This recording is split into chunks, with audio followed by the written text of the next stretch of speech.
En 1998, le mobile déferle en France. L'État décide alors de lancer un programme de recherche appelé Comobio. Différents laboratoires vont travailler sur l'impact sanitaire du téléphone. Ce projet est financé pour moitié par les industriels du secteur. Et le coordinateur de Comobio n'est autre que Bernard Verret.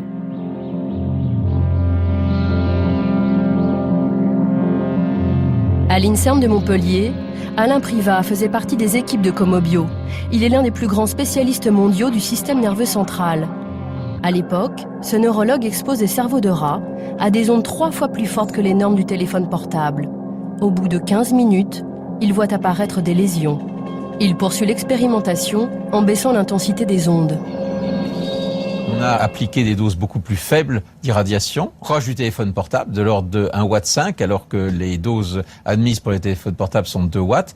Et cette fois, avec des doses fractionnées dans le temps, pendant plusieurs semaines, et on a retrouvé exactement les mêmes lésions. Ce qui veut dire que il y a des traces au niveau du cerveau d'un rat après exposition aux ondes électromagnétiques. C'est-à-dire, quelle question est posée avec cette étude-là, en fait, par rapport à l'homme et l'utilisation du téléphone portable? Eh bien, ça veut dire que, à terme, si vous voulez, pour les gens qui utilisent beaucoup de téléphones portables, pendant peut-être plusieurs minutes, voire plusieurs heures par jour, il pourrait y avoir des modifications dans leur cerveau qui seraient susceptibles de déclencher des maladies comme des maladies graves, comme peut-être l'épilepsie, ou aussi on a pensé à la maladie de Parkinson. Et donc ça vous a un peu inquiété sur le coup? Sur le coup, ça nous a inquiété parce qu'on sait très bien que les cellules qui sont atteintes, ces cellules qu'on appelle des astrocytes, on découvre de jour en jour qu'elles jouent des rôles de plus en plus importants au niveau du système nerveux central. Donc oui, c'est quelque chose qui nous a inquiétés, certainement. Pierre Robineau, lui aussi faisait partie du programme Comobio. Cet ancien directeur de recherche du CNRS de Bordeaux exposait lui aussi des rats aux ondes d'un téléphone portable. Il découvre que la barrière hémato-encéphalique, qui protège le cerveau des substances toxiques, s'ouvre sous l'impact des ondes.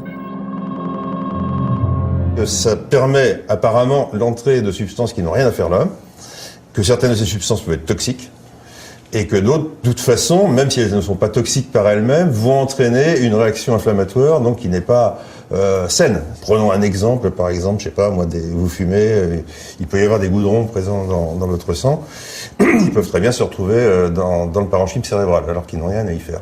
En plus, bon, il y a un phénomène inflammatoire qui se développe, avec une possible toxicité pour les neurones avoisinants.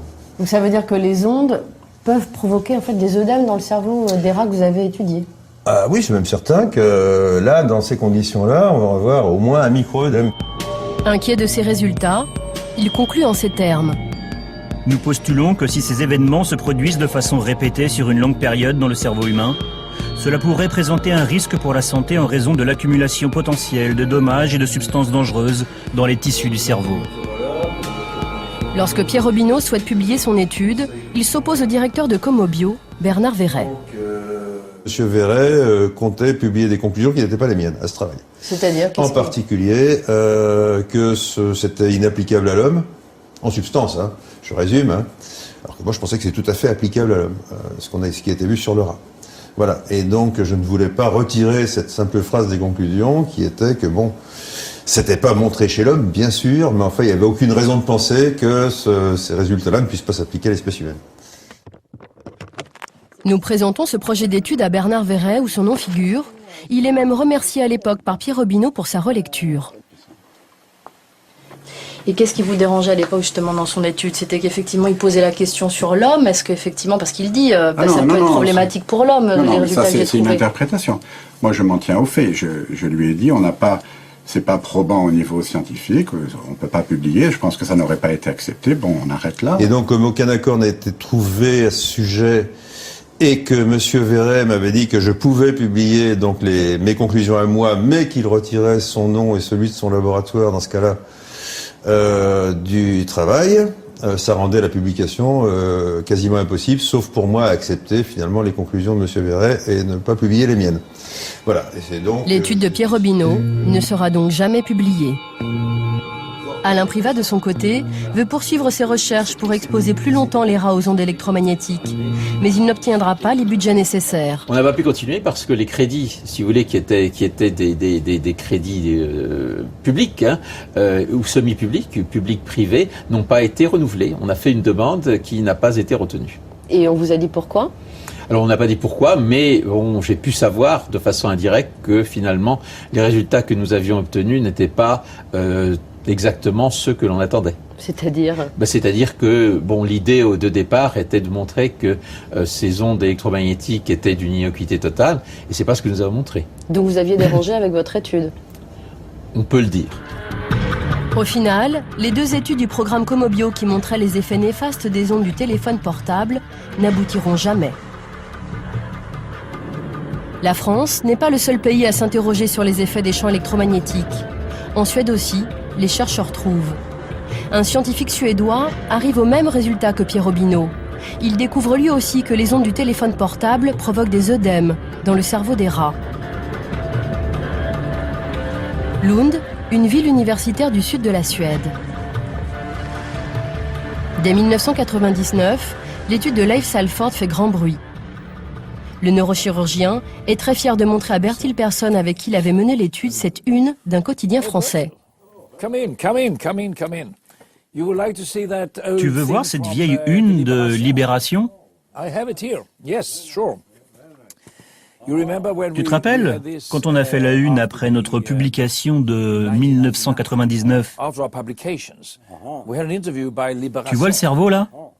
Splash. C'est très classe ce splash. Oui, c'est assez classe, oui. Les Français ont été assez intéressés par ce que nous avions trouvé il y a maintenant si longtemps. Ces études, qui ont porté sur 1600 rats, ont été financées sur fonds publics. Sur les coupes de cerveau des animaux, l'impact du téléphone portable est très clair. Ici, vous pouvez voir le cerveau d'un animal exposé à 2 heures de téléphone. Vous pouvez voir qu'il a de l'albumine répartie dans le cortex du cerveau, et il y en a plein. Et c'est donc reconnu que l'albumine en dehors du tissu cérébral n'est pas bon pour le cerveau. On peut voir la même configuration dans les tissus de personnes atteintes d'épilepsie. Ce n'est pas bon pour le cerveau et nous avons montré que les cellules meurent dans le cerveau. Et c'est pour nous la pire conclusion. Pour Leif Salford, les effets nocifs des ondes d'un téléphone portable sur le rat sont tout à fait transposables à l'homme. Quand vous utilisez un téléphone portable près de votre tête, vous êtes dans la situation où la puissance des ondes est suffisamment forte pour ouvrir la barrière hémato-encéphalique, comme chez le rat. Cela signifie que si ce que nous avons vu chez le rat est vrai pour le cerveau de l'homme, il y a de fortes chances pour que cela se produise aussi et pose de graves problèmes dans les années à venir. Cela pourrait altérer la mémoire, le fonctionnement des gènes, occasionner des fuites d'albumine et réellement endommager vos neurones. Ce que Leif Salford voit au microscope sur le rat, un autre chercheur suédois affirme l'avoir vérifié sur l'être humain grâce à des études épidémiologiques. Ce professeur a publié plusieurs études qui ont fait trembler l'univers de la téléphonie mobile. Il a fait le lien entre certaines tumeurs cérébrales, le gliome et le neurinome acoustique, et l'utilisation du portable pendant 10 ans.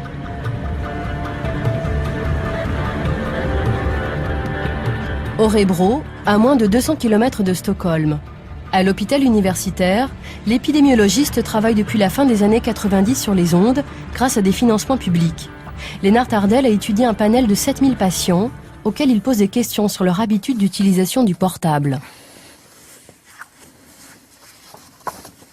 Nous avons des questions sur quel type de kit main libre avez-vous, quelle oreille utilisez-vous, principalement la droite, la gauche ou les deux.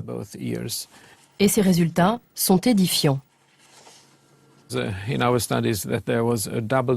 Dans notre étude, nous avons montré qu'il y a un doublement du risque de tumeur cérébrale du type gliome, qui est ici sur la photo, proche du téléphone portable. Et aussi le neurinome acoustique dans la même zone.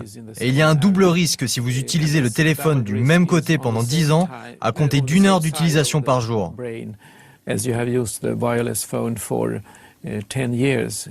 La plupart des tumeurs malignes se développent rapidement.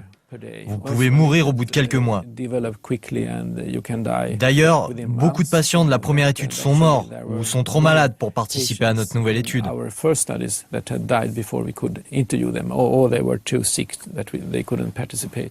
Selon lui, la norme actuelle, le DAS affiché en magasin, ne protège en aucun cas des ondes électromagnétiques du téléphone portable.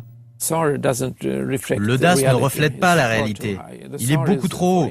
Le DAS est fait pour l'industrie, il est fait pour les protéger et non pas pour protéger l'être humain. Mais ce qui le préoccupe le plus, c'est l'exposition des enfants. Voici des simulations numériques de crânes de différentes tailles. À rayonnement égal, les ondes qui pénètrent le cerveau d'adultes sont encore plus présentes dans le cerveau d'un enfant de 10 ans et encore plus dans celui d'un enfant de 5 ans.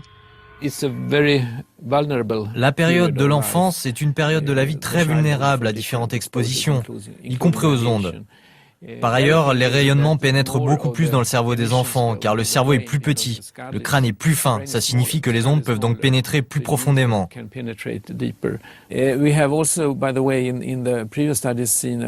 Nous avons montré dans notre précédente étude, et de manière constante, que les personnes qui ont commencé à utiliser le téléphone portable avant 20 ans ont 5 fois plus de risques de développer des tumeurs cérébrales.